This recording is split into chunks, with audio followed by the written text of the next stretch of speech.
Bonjour à tous, mon nom est Pierre-Alain Saint-Laurent. Je suis courtier hypothécaire et responsable du recrutement chez Planiprêt et vous êtes sur le podcast Un café avec ton courtier. Le podcast d'aujourd'hui est commandité par Planiprêt, le cabinet de courtage hypothécaire pour lequel je travaille. Notre invité est un bébé courtier. Il a moins d'1 an d'expérience, sort tout juste de sa formation et de son stage, et pourtant, il a une tonne de choses pertinentes à dire. Peut-être que ça vient de son bac en administration, peut-être que ça vient de sa maîtrise en commerce électronique, peut-être que ça vient de la dernière décennie où il a œuvré au sein d'une des startups les plus accomplies du Québec. Mais peut-être que ça vient aussi de sa passion pour l'entrepreneuriat ou du fait qu'il est tout simplement un gentleman. Mesdames, messieurs, Gabriel Camiré. Salut Pierre-Alain. Ça va bien? Ça va super bien. Je te souhaite un bon café, Gabriel. Merci. Est-ce que tu es un vrai buveur de café ou tu joues la game aujourd'hui, là? Je suis un vrai buveur de café. Par contre, là, on m'a servi un cortado, mon café préféré. Mais à la maison, je prends jamais le temps de me faire ça. Ah non, c'est sûr. Hein. Non. T'as la machine puis tout. J'ai la machine T'as pour. l'équipement pour. J'ai juste pas le talent. Tu sais comment. C'est ça. Mais non, je sais même pas. Ah non, ok. Non. Mais dis-moi pas que tu à la maison, parce que tu prends pas soin de toi correctement, que tu te fais un instant, là. Je me fais pas un instant. Je me fais un espresso. Ouais, c'est ça. Garde ça simple. L'espresso, c'est correct. Un instant, je te sortais. Est-ce que tu vas dans les cafés des fois? Oui, j'aime bien aller travailler dans un café une fois de temps en temps. Ça sort de la maison, ça fait prendre l'air, ça fait rencontrer du monde. Ça fait boire des cortados aussi. Café préféré? Cortado? Non, un endroit. Ah, un endroit. Parce que t'es à Sainte-Adèle. Moi, je suis à Sainte-Adèle, ouais. Y a-t-il une place que tu apprécies particulièrement? C'est le temps de la plugger, là. C'est la principale à Sainte-Adèle. Café Nook et Café des Bons Vivants. Deux places excellentes pour boire un café, puis juste travailler, puis changer d'air, là, c'est mes deux places préférées. Génial. Hey, Gabriel, merci beaucoup d'être ici. Un café avec ton courtier, évidemment. Dis-moi, toi, tu es un courtier hypothécaire depuis pas si longtemps que ça, mais avant d'être courtier hypothécaire, évidemment, tu as eu d'autres emplois. Puis un de mes segments que j'aime bien là, poser comme question à mes invités, c'est ça a été quoi ton premier talon de paye? Pour te mettre en contexte, j'essaie de démontrer que n'importe qui est brillant, peu importe par quel job il a commencé, est capable de devenir courtier hypothécaire. Ouais.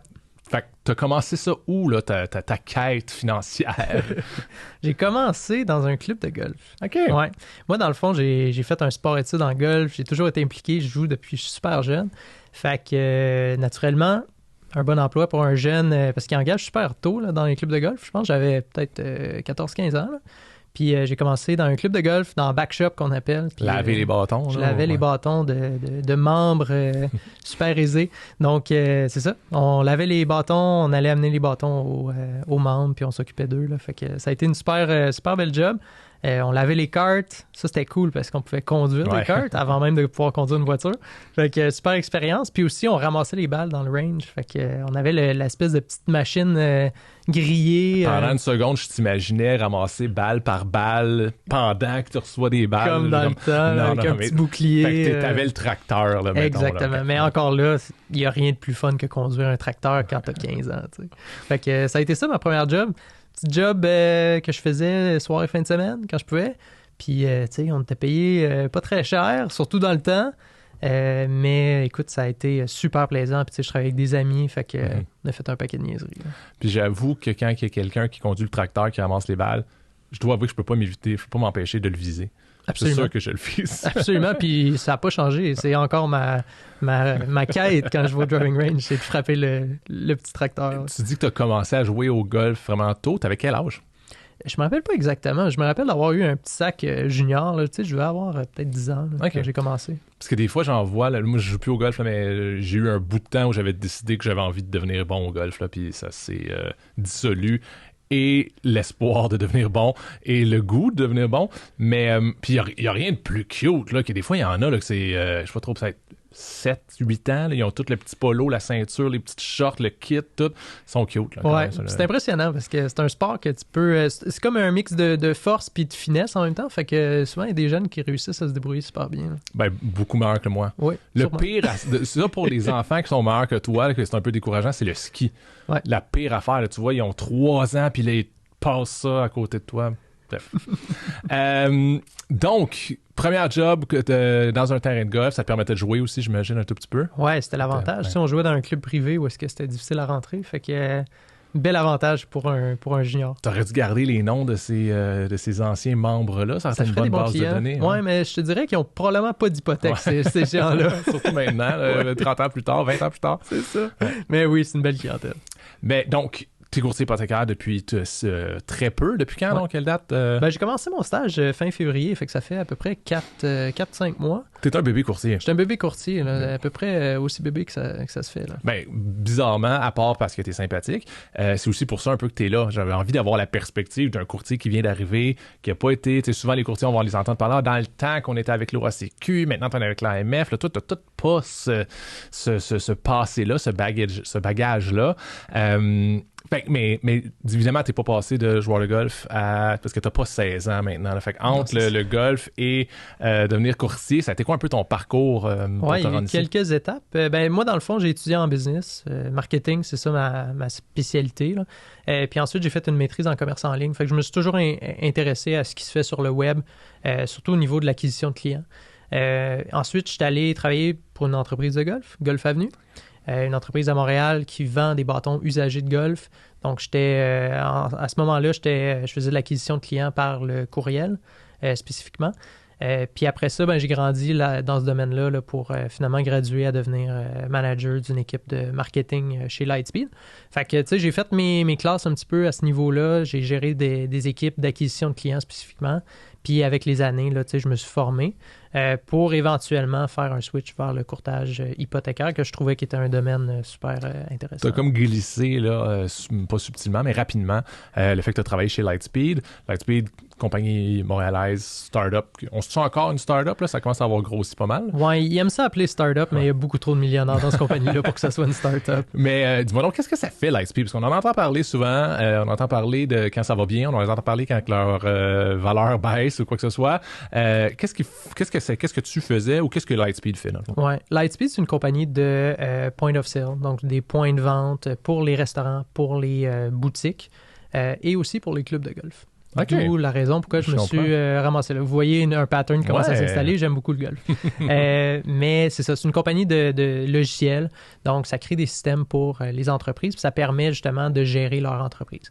Donc, que ce soit la prise de commande dans un restaurant, que ce soit la gestion des staffs, que ce soit la gestion de l'inventaire dans des boutiques. Ou la gestion des réservations dans des clubs de golf. Fait que c'est très varié. C'est 3 logiciels qui sont différents. Lightspeed a beaucoup grossi à travers des acquisitions au fil du temps, d'où la variété de produits. Donc, c'est ça. C'est une business qui est basée sur beaucoup l'acquisition de clients. Parce qu'en logiciel, on doit comprendre que la valeur d'une entreprise est basée sur ses revenus et puis qu'un nouveau client vient générer des nouveaux revenus pour la business et puis il reste. Donc, en théorie, le client va rester. Une fois qu'on lui vend un produit, il va payer à chaque mois. Donc, on appelle ça du MRR, du Monthly Recurring Revenue. Okay. Puis, au final, il y a beaucoup d'emphase qui est faite au niveau de l'acquisition et ensuite au niveau de la rétention du client parce qu'un client qui reste est un client payeur pour des fois plusieurs années. Donc, si je comprends le modèle, par exemple, on est dans les revenus, non pas dans les profits nécessairement. Là. Exactement. Ouais. Dans le logiciel, c'est beaucoup au niveau des revenus parce que la valuation boursière est beaucoup impactée par les revenus, tandis que des fois, les profits est un objectif qui est plus à long terme au niveau du logiciel. Lightspeed, je me rappelle pas, je pense que c'est à peu près, ça a une quinzaine d'années à peu près. N'est pas encore profitable, puis comme plusieurs entreprises, grandes entreprises. Oui, c'est pas surprenant, là. C'est pas comme « ça va pas bien, ils sont pas profitables », c'est normal à leur stage de développement. Là. Exactement. Parfait, fait que t'étais chez Lightspeed, tu décides de « moi, je veux devenir courtier hypothécaire », du jour au lendemain, tu t'es réveillé avec ça, comment est-ce que ça s'est... la graine a semé dans ton cerveau du courtage hypothécaire? Quasiment, peut-être pas du jour au lendemain, mais c'est quelque chose que j'avais réfléchi, mais à un moment donné, j'ai eu un événement où ça m'est venu un petit peu plus comme quelque chose d'accessible. Moi, j'étais en marketing, puis à un moment donné, le marketing, je trouvais que j'avais fait un petit peu le tour de ce qui se faisait en logiciel. Plus l'entreprise grossit, souvent les projets sont similaires, mais juste à plus grande échelle. J'avais besoin de quelque chose de nouveau. Moi, venant d'une famille où est-ce qu'il y a beaucoup d'entrepreneurs qui est beaucoup investi en l'immobilier, je trouvais que c'était comme un avenue qui était intéressante. Je suis passionné de finances personnelles, j'aime ça en parler, j'aime ça parler de cash. Puis, pas partout que tu peux parler de cash, right? Au Québec, des fois, c'est un petit peu tabou. Fait que je cherchais un changement de carrière sans nécessairement retourner à l'université pour un autre 4 à 5, 6, 7 ans. Puis tu avais déjà fait un bac puis une maîtrise. Là. Ouais, c'est ça, j'avais... C'est pas comme si t'étais pas éduqué, mettons. Non, c'est ça, je commençais à avoir mon casque des études. Fait que c'était trouver quelque chose qui me permettait de faire un switch. À un moment donné aussi, tu as une qualité de vie que tu te bâtis avec, tu veux pas ton emploi, tu veux pas nécessairement recommencer à retourner dans le 3,5 que tu étais dans la Côte-des-Neiges. Là. Fait que c'est de trouver quelque chose qui me permettrait de faire une transition. Puis j'ai un ami qui est spécialiste hypothécaire. Puis à force d'en parler avec lui, à un moment donné, j'ai réalisé que peut-être que l'hypothèque, ça serait pour moi. Après ça, il y avait la question spécialiste, courtier. Moi, j'ai opté donc, peut-être juste pour préciser qu'un spécialiste hypothécaire, un courtier hypothécaire, il est donc licencié ou il a le permis de l'AMF. Ouais. Ça lui permet de faire des hypothèques pour plusieurs institutions financières, alors qu'un spécialiste, ça va être quelqu'un qui fait des hypothèques à tous les jours. Là. C'est pas un généraliste pour autant, là. C'est un spécialiste en hypothèque, mais pour seulement qu'une institution financière. Exactement. Puis moi, ce qui m'intéressait beaucoup au niveau du courtier, c'était que t'es travailleur autonome, c'est ta business. Puis après ça, c'est que tu peux créer des relations avec tes clients à long terme. Donc moi, je voyais un avantage à ce niveau-là. Puis venant du marketing, mais je trouvais ça important pour moi dans mon switch de salarié à travailleur autonome. Puis un switch vers avoir une entreprise, c'était d'avoir justement une flexibilité au niveau du marketing. Moi, c'est un petit peu mon dada le marketing. Puis, en discutant avec différentes personnes, j'ai réalisé que spécialiste hypothécaire, pour moi, c'était peut-être pas le meilleur fit parce que je cherchais justement cette liberté-là à faire des campagnes en ligne, à avoir mon propre site web, à faire ma publicité, puis à avoir peut-être un peu moins de guidelines au niveau qui pourraient venir d'une banque, par exemple. Parce que c'est sûr que l'institution financière va vouloir faire son propre marketing, qui est souvent une belle aide, là, un bel accompagnement pour les employés ou les démarcheurs, les spécialistes hypothécaires, mais pas si tu veux de l'indépendance puis de l'autonomie. Si tu veux le faire toi-même, ils vont pas te laisser faire ce que tu veux. Là, exactement. Puis moi, venant d'un domaine de salarié, j'étais salarié chez Lightspeed, qui venait avec beaucoup de... Évidemment, c'était une super carrière, mais ça venait aussi beaucoup avec des restrictions, des politiques au sein de l'entreprise. Moi qui voulais quitter ce monde de salarié-là pour avoir finalement de la liberté, je me disais, je suis peut-être mieux d'aller dans un domaine où est-ce que je peux être travailleur autonome, je peux gérer mes trucs, puis je peux être en contrôle à 100% de ce que j'en fais. Certaines personnes pourraient dire que peut-être c'est dans d'autres institutions, dans une banque, justement, tu es bien guidé, puis tu as ce support-là. Mais moi, à ce moment-là, c'est pas ça que je cherchais. Est-ce que... j'ai une question, parce qu'on a parlé de Saint-Adèle. Oui. Puis tu as parlé de Montréal aussi. Oui. Puis Lightspeed, clairement, ils n'ont pas un bureau satellite à Saint-Adèle, là, je pense pas. Ça serait le fun. En fait, c'était chez nous, le bureau satellite. Fait que t'étais en télétravail, dans le fond, pendant la grande majorité. Ouais. Fait que le déménagement... T'étais-tu à Saint-Adèle tout le temps que t'étais chez Lightspeed ou le déménagement a eu lieu récemment? Ou... Oui. Moi, dans le fond, moi, je suis un gars de l'Outaouais. Okay. Fils de militaire, fait qu'on s'est promené un petit peu partout, même en Europe. Et puis, pour mes études, j'ai été amené à aller à Montréal. J'habitais dans Hochelaga, donc je travaillais chez Lightspeed à ce moment-là. Puis avec la pandémie, comme tout le monde, j'ai été forcé de retourner à la maison. Puis on a découvert que travailler dans un 3,5, un couple, c'est pas l'idéal. Fait que à force du temps, on a décidé de s'acheter une maison dans les Laurentides, ce qui nous a fait déménager. Puis c'est à ce moment-là que là, j'étais vraiment à 100% à distance des Laurentides. J'allais au bureau une fois de temps en temps, mais c'était vraiment ça. Puis ça a justement été comme un moment de réflexion. Est-ce que je me lance en affaires dans les Laurentides? Ça va ressembler à quoi? Moi, je connaissais pas nécessairement la région super bien. Je savais que c'est une région qui était super belle. J'étais un sportif pour la course, le vélo, la natation, peu importe. Mais pour se lancer en affaires, ça va ressembler à quoi? C'était une des questions. Puis ce qui m'a aussi attiré du courtage hypothécaire, c'est que moi, j'ai un réseau à Montréal, j'ai un réseau en Outaouais, puis j'ai un nouveau réseau dans les Laurentides, mais ça me permettait. J'avais pas de territoire. J'étais vraiment libre de faire mes hypothèques, pas seulement à Saint-Adèle, mais partout au Québec. Puis ça, c'était super intéressant pour moi, puis c'était super important parce que je voulais pas que ma zone géographique me restreigne. Oui, non, mais c'est important. Puis c'est drôle comment est-ce qu'avant, je sais pas trop, il y a 20 ans, il aurait fallu que tu fasses une étude de marché dans les rues autour de toi. Y a-tu d'autres courtiers hypothécaires qui sont proches, quoi que ce soit? C'est évidemment fini ce temps-là parce que tu peux faire une hypothèque à Percé demain matin, puis une autre à Gatineau, puis une autre à Ville-Marie. Là, tu peux te promener sans problème par les voies de la technologie. Fait que tu deviens courtier hypothécaire en 2023. Tu es un peu un kingpin du marketing, ce qui est une force super importante, évidemment, dans le courtage hypothécaire. Je le dis tout le temps qu'un courtier hypothécaire qui connaît tous les produits de tous les prêteurs, qui connaît tout sur les hypothèques, mais qui ne fait pas de marketing ou il ne fait pas de développement des affaires, ben c'est un super bon courtier hypothécaire qui va faire faillite.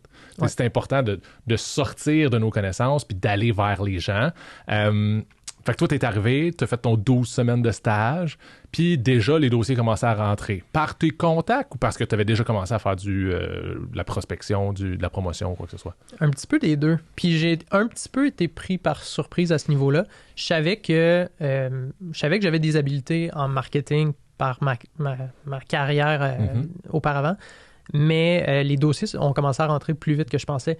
Je pense que c'est quand on se met de l'avant sur les réseaux sociaux, puis qu'on se met de l'avant, puis qu'on communique qu'est-ce qu'on fait, on réalise qu'on a un réseau qui est beaucoup plus grand qu'on pense. Il y a des gens qui m'ont contacté que j'avais pas parlé depuis plusieurs années. Fait que ça l'a beaucoup aidé. Fait que oui, les dossiers ont commencé à rentrer assez tôt dans mon stage, ce qui a causé des problèmes de formation. Ouais, t'étais pas nécessairement prêt à ce moment-là. Ben, c'est ça, c'est des beaux problèmes, puis j'ai été guidé de manière impeccable. Mais c'est des situations qui causent beaucoup de stress au début, là, quand il faut comme se débrouiller sur le tas, comme on dit. Là. Ouais, mais tu l'as bien indiqué là, que tu avais un réseau plus grand que tu pensais. Des fois, on oublie qu'on fait du développement des affaires depuis qu'on est né. Là. Ouais.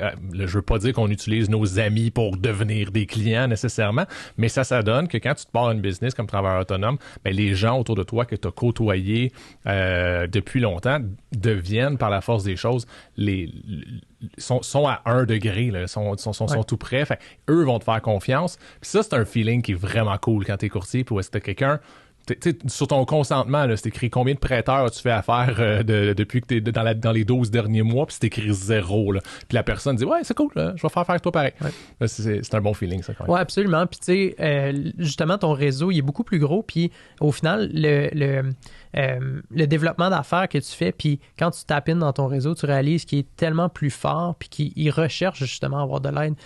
Nous, on baigne dans un domaine où est-ce que tout le monde est courtier hypothécaire, tu sais, right? Tout notre réseau est soit courtier immobilier ou courtier hypothécaire.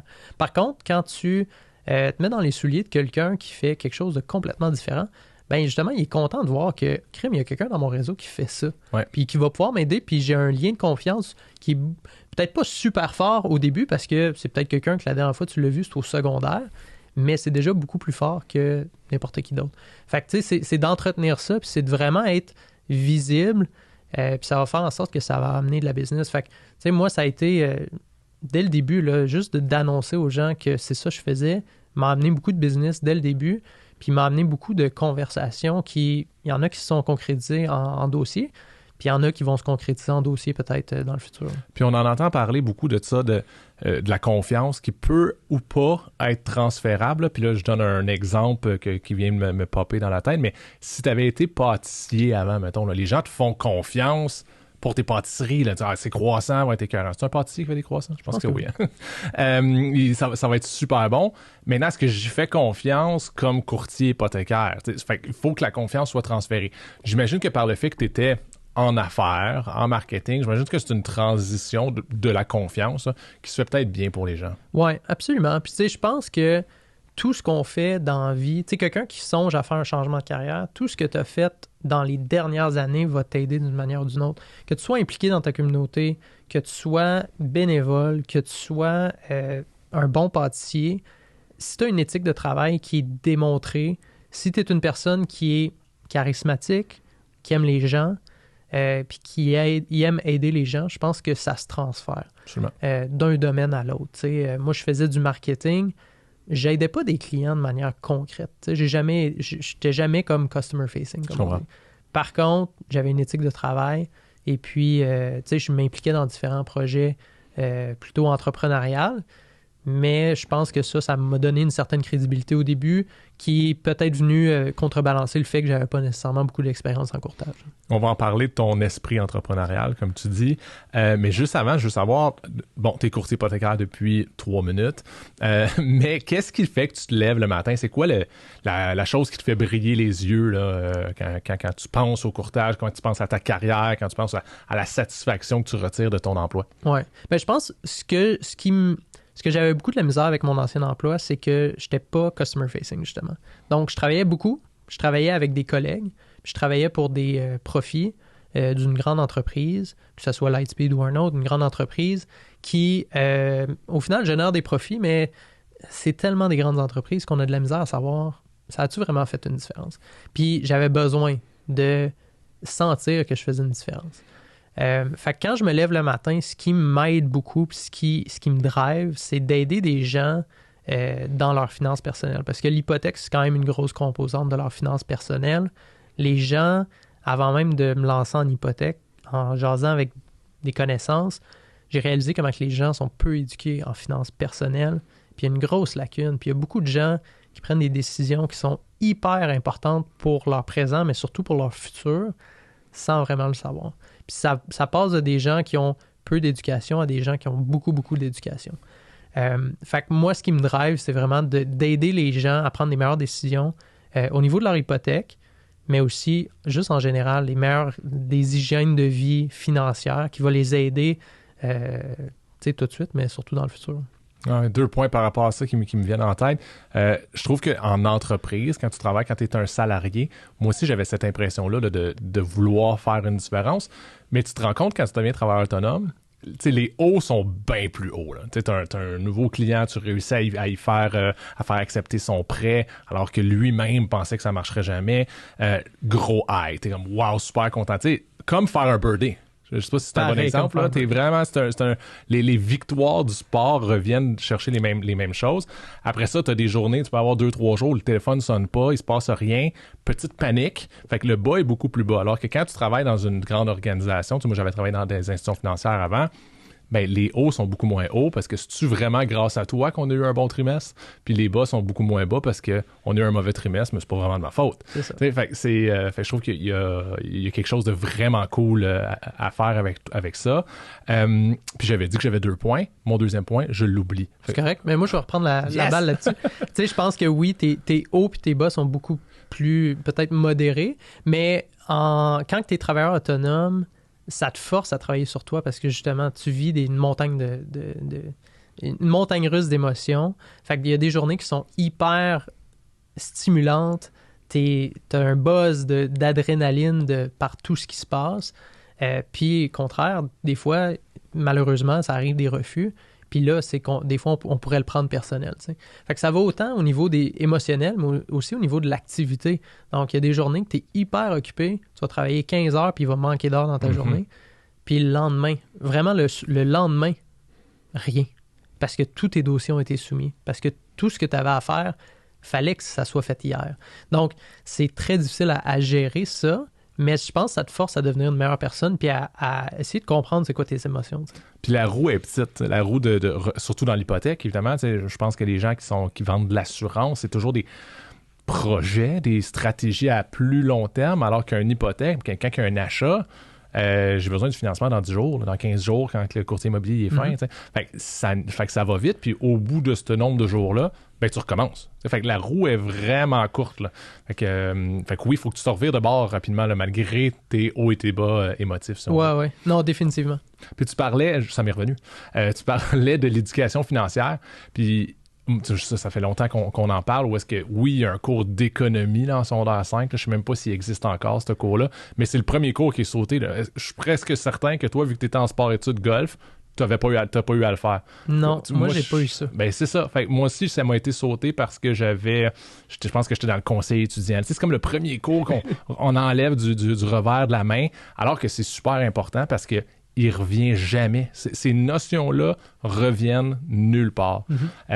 Puis tu finis par l'apprendre quand j'ai 200 $ à payer d'intérêt sur ma carte de crédit puis je comprends pas pourquoi. C'est là que tu apprends. Ouais. Et sur une hypothèque, c'est pas 200 $ que tu vas avoir payé quand tu fais une erreur. Enfin, c'est critique, moi, je trouve, 100%, cette éducation-là. Moi, je l'ai pas eu en secondaire 5. Tant mieux s'il y en a qui l'ont eu. Mais c'est quelque chose qu'on devrait avoir beaucoup plus qu'une fois à la fin de ton cheminement. Je pense que c'est quelque chose qu'on devrait apprendre très, très jeune.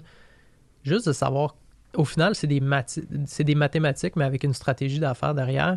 Il faut être capable de comprendre l'argent puis comment le fonctionnement de l'argent, c'est quoi le fonctionnement de l'argent pour être capable de prendre des bonnes décisions dans le futur.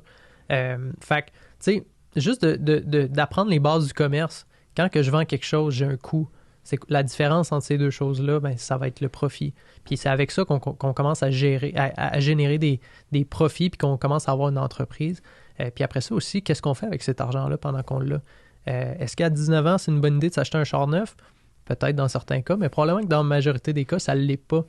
Puis pourquoi ça ne l'est pas? T'sais? Parce qu'il y a un coût, puis il y a un coût de renonciation de ben, si je m'achète une belle Honda Civic, ben là, ça va être 2024, ben peut-être que je ne placerai pas de l'argent, puis cet argent-là ne fera pas des petits. Cet argent-là ne va pas m'amener à pouvoir m'acheter ma première maison finalement à 25 ans peut-être. T'sais. C'est pour ça que j'ai conduit longtemps la New Beetle jaune à ma mère pendant des années. C'est pas celle-là que j'ai vue dans le parking? Non, c'est ma Corolla qui est maganée. C'est pas même mieux. Dis-moi, Gabriel, on a parlé rapidement tantôt de l'entrepreneuriat. Tu disais, tu viens d'une famille d'entrepreneurs. Tu es toi-même entrepreneur, oui, comme courtier hypothécaire. Mais tu es aussi, j'ai vu que tu es fondateur d'une compagnie de course, là, ou quelque chose comme ça. Oui. Avec ma copine, on a fondé Cadence Coaching ça fait 2 ans et demi maintenant. Je viens peut-être de vraiment massacrer le concept pendant une compagnie de course. Là, je sais pas trop. Explique-le un petit peu mieux qu'est-ce que je viens de faire. Dans le fond, c'est une entreprise spécialisée en course à pied. On offre des cours de groupe dans les parcs, principalement à Montréal. Donc, c'est des cours d'intervalle. Pour ceux qui connaissent un peu moins la course, là, souvent en course à pied, quand on s'entraîne, on a les longues sorties, les sorties traditionnelles. Puis habituellement, 1 à 2 fois semaine, on fait des intervalles. Les intervalles, ça va être des séances un petit peu plus rythmées qui vont permettre d'aller, dans le fond, perfectionner sa vitesse, puis aller chercher, puis pratiquer le muscle à développer de la vitesse. Donc, c'est des entraînements qui sont très, très difficiles parce qu'il faut pousser. Puis c'est plate, pousser tout seul. Puis quand on pousse, souvent, ben ça se peut qu'on skippe la dernière intervalle. Un petit raccourci qui se font. Ouais, c'est ça. Fait que quand on le fait en groupe, ça l'aide, puis il y a tout le temps des collègues qui permettent de pousser un petit peu plus des fois, puis il y a un petit esprit de compétition qui s'installe. Fait que c'est principalement ça notre offre de service, puis aussi des planifications en ligne individualisées. Donc, planification pour premier marathon, premier 10 km, ultramarathon, Ironman, etc. Fait qu'on en fait un petit peu de tout. On a une belle équipe. C'est ma conjointe là, qui fait ça, qui roule cette business-là depuis 2 ans et demi. Moi, j'ai été là au début beaucoup pour aider à structurer tout. Je suis encore présent, mais un petit peu plus passivement. Là, fait que c'est ma tête. T'as comme autre chose à faire. Là, ouais, maintenant j'ai autre chose à faire. Dis-moi, qu'est-ce que tu fais comme lien entre ce genre d'entrepreneuriat-là? Parce que on s'entend que gérer une business, que ce soit pour trouver des coureurs, trouver des clients qui veulent des hypothèques, c'est peut-être pas si différent que ça. Puis tes grandes connaissances que tu as établies en marketing. C'est quoi les similitudes que tu peux voir entre ces concepts-là et le travail que tu fais comme courtier hypothécaire? Ben, je pense que le plus gros parallèle qu'on peut faire, c'est que la survie de l'entreprise, dans les 2 cas, est basée sur l'acquisition de clients. L'acquisition de clients, c'est le cœur de toute entreprise. Puis dans ces 2 cas-là, ça l'est de manière flagrante. En course à pied, ma conjointe est kinésiologue. La kinésiologie, en sortant de l'université, en fait, quand tu rentres dans l'université, ils disent « By the way, il n'y a pas de débouché dans ce domaine-là ». Donc, c'est un domaine qui est extrêmement difficile. Souvent, les gens finissent par travailler soit dans le public, il y a très peu d'emplois, ou sinon dans des centres de remise en forme, des gyms, des choses comme ça. Et puis, ceux qui réussissent à s'ouvrir des business, souvent, sont les seuls qui finissent par comme rester établis là, dans le domaine de manière à long terme. Et puis, le courtage hypothécaire, c'est un petit peu ça aussi. C'est qu'il faut être capable de générer des clients. Il faut être capable de se mettre de l'avant puis d'amener les clients chez nous, dans notre business, parce que sans ça, ça va être très, très difficile. Fait que je vois un immense parallèle entre ces 2 domaines-là. C'est sûr, il y a un domaine que le revenu, c'est une game de volume. Quand on vend des planifications d'entraînement, quand on vend des cours dans des parcs, le ticket size est beaucoup plus petit. On parle de 150 à 200 $, tandis que quand on vend de l'hypothèque, les commissions sont un petit peu plus élevées. Fait que tu sais, c'est différent. On peut investir plus pour aller chercher ses clients en courtage hypothécaire. Il faut être prêt à investir plus, que ce soit au niveau d'une rétribution qu'on donne aux courtiers immobiliers ou que ce soit en ligne, en achat publicitaire. Le retour, par contre, va être très, très intéressant en courtage. Fait qu'on a un petit peu plus de flexibilité pour faire des erreurs, tandis que quand on joue dans une business là, de small ticket size, puis c'est du volume, il faut quand même être bien rodé. Là.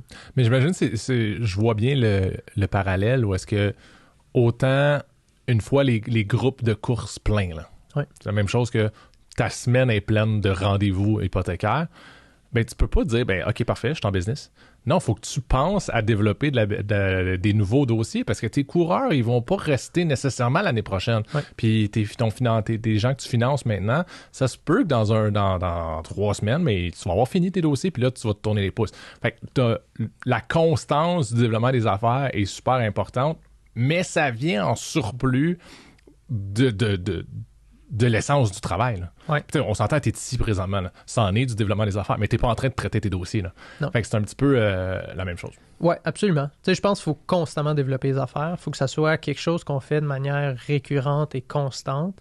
Se brosser les dents. C'est la même chose que se brosser les dents. Pareil, tous les jours. matin et soir, des fois le midi. Mais tu sais, je pense que c'est quelque chose qu'il faut faire constamment. Il faut constamment être à la recherche de nouvelles clientèles. Il faut être constamment à la recherche de fidéliser aussi sa clientèle actuelle. Je pense que c'est super important. Moi, je suis un petit peu moins dans cette phase-là, malgré que je fais des actions pour, étant donné que la plupart de mes dossiers, en fait, c'est tous des premiers dossiers.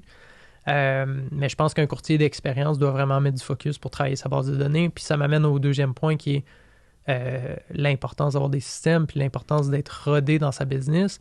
Parce que c'est pas vrai que, par exemple, pour faire un parallèle avec Cadence Coaching, c'est pas vrai qu'on peut coacher. Présentement, on est à peu près à 70 clients en coaching individualisé, des centaines de clients au cours en groupe. C'est pas vrai qu'on peut gérer une business comme ça simplement avec un papier et un crayon. Il faut vraiment être bien rodé au niveau des systèmes parce que c'est beaucoup de volume. Ça vient, plus on grandit, plus ça vient avec des problématiques aussi. Des problématiques au niveau service à la clientèle, remboursement, etc. Il y a plus de situations qui peuvent se présenter. Quelqu'un qui finalement s'est blessé, te demande un remboursement. Comment est-ce qu'on gère ça? Donc, au début, ça se gère one-on-one, mais à un moment donné, il faut que tu aies des politiques. Il faut que tu aies des politiques, il faut que tu aies des systèmes, il faut que tu aies des méthodes de gérer ça de manière efficace parce que de plus en plus, il va y avoir ces questions-là. Puis en hypothèque, c'est la même chose. Plus on grandit, je ne suis pas rendu à l'étape d'avoir un ou une adjointe. Par contre, plus on grandit, plus il faut être prêt à gérer un volume d'appels, de courriels, de clientèle qui est beaucoup plus élevé. Il faut mettre des processus en place pour être capable de gérer ça, que ce soit des processus internes avec l'équipe ou vraiment au niveau des systèmes informatiques.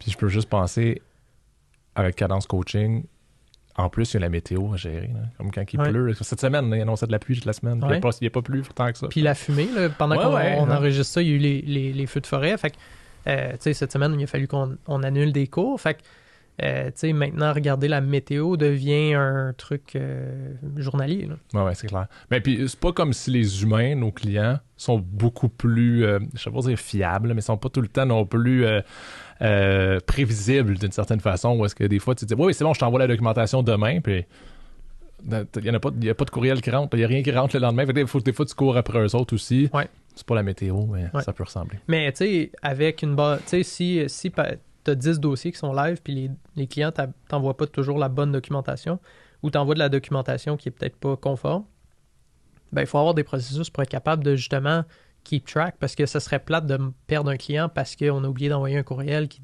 demandait de la documentation de plus. Puis des fois aussi, les clients ont besoin d'un petit peu de suivi pour passer au travers de leur achat. Ouais, des fois, notre CRM à nous leur sert de CRM à eux, là, d'être comme, ouais, tu te souviens, il y a 48 heures, tu m'as dit que tu m'envoyais ça, c'est toujours pas reçu. Là. Absolument.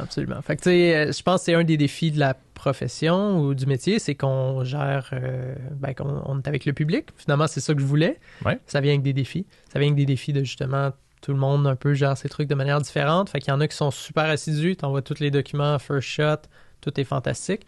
Il y en a qui t'envoient des screenshots de sel par texto. Il faut apprendre à gérer ça. Ouais. Dis-moi, fait que c'est toujours récent dans le courtage.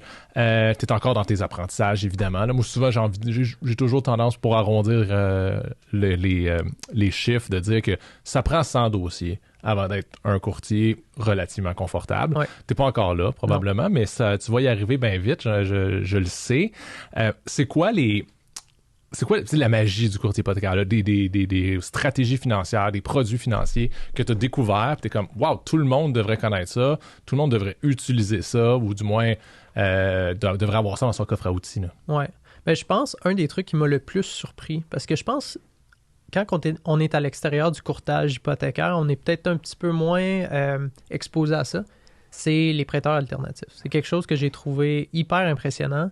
C'est quelque chose que je pense qu'il y a beaucoup de gens qui vont avoir besoin dans les prochaines années ou même présentement. Les taux d'intérêt augmentent.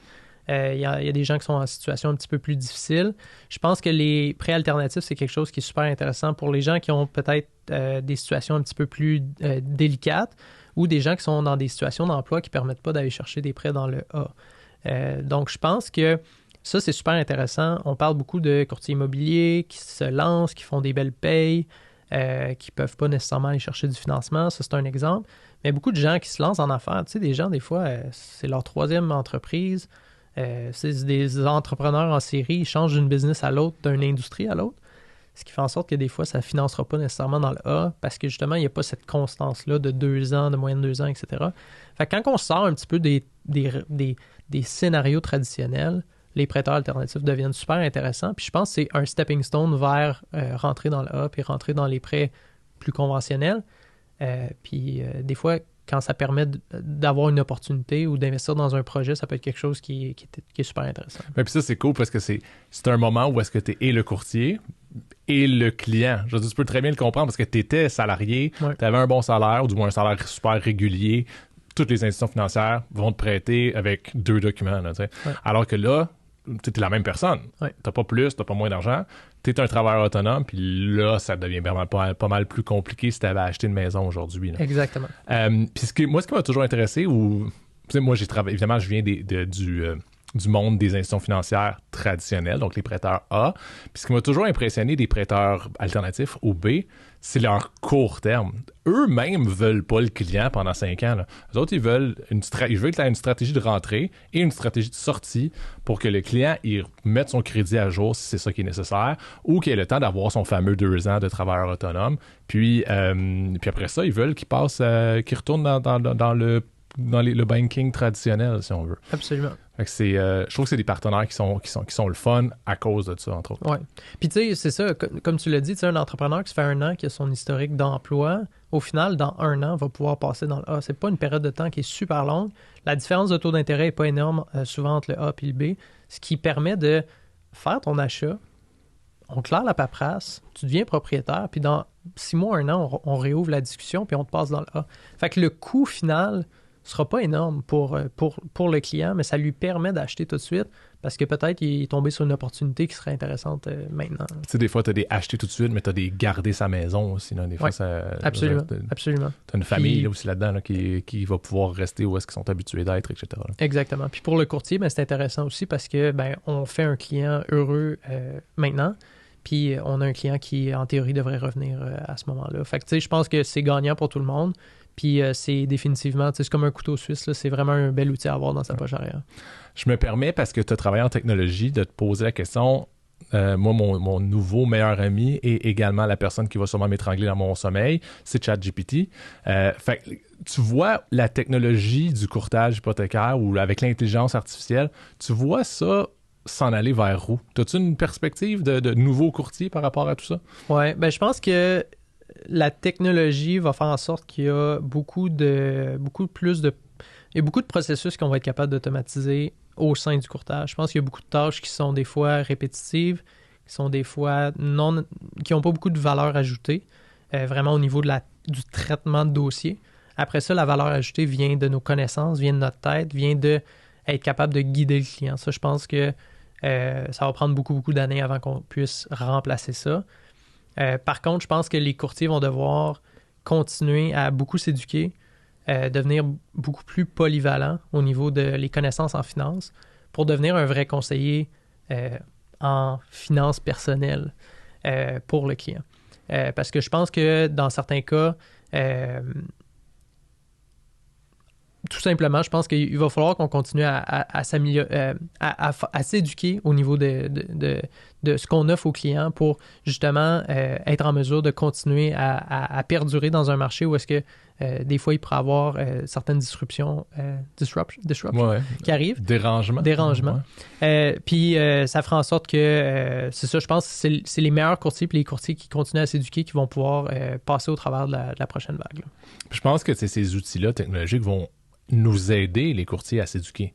Ça fait que ça va être plus facile d'avoir l'information, alors que présentement, des fois, ça peut être...